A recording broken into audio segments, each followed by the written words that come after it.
Nilikuta mbuzi imefungwa inakula majani, nikachukua, nikajua labda imekwama, basi nimeokota.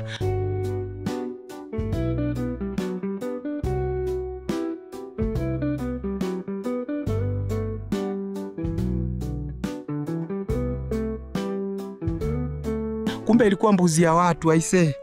Kidogo animalize wale wa Masai. Uzuri wakaniambia eti nichague waniue au waninaniliu.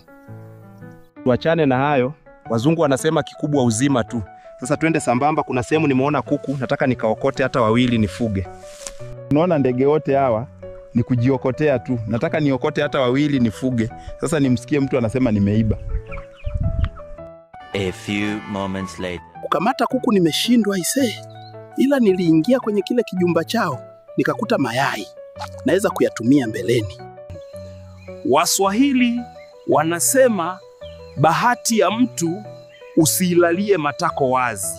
Na nina bahati kinoma, nimepata makazi, nijiegeshe kwa muda. Inaonekana kuna mtu alikuwa anaishi hapa. Ila guys, mwenzenu sijui kupika mayai. Nitakula mabichi tu saizi, acha nipike vibama kwanza. Siku ya leo inaisha kama hivi. Nimekunywa zangu mayai saizi na kula kibama. Na nitalala kwenye hii kempu ya kuokota.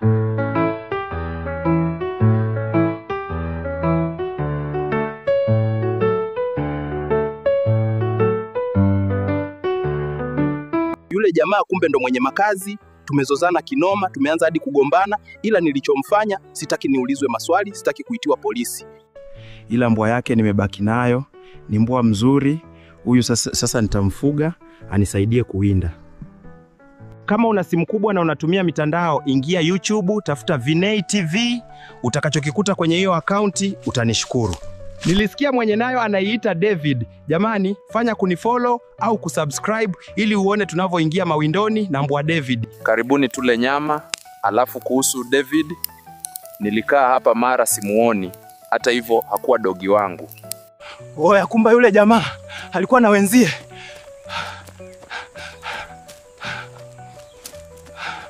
Wamekuja wamenikuta na jinofia nyama ya mbwa David.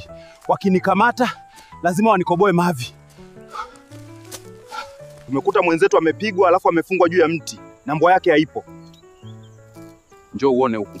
Na hii sio nyama ndo ya mbwa David.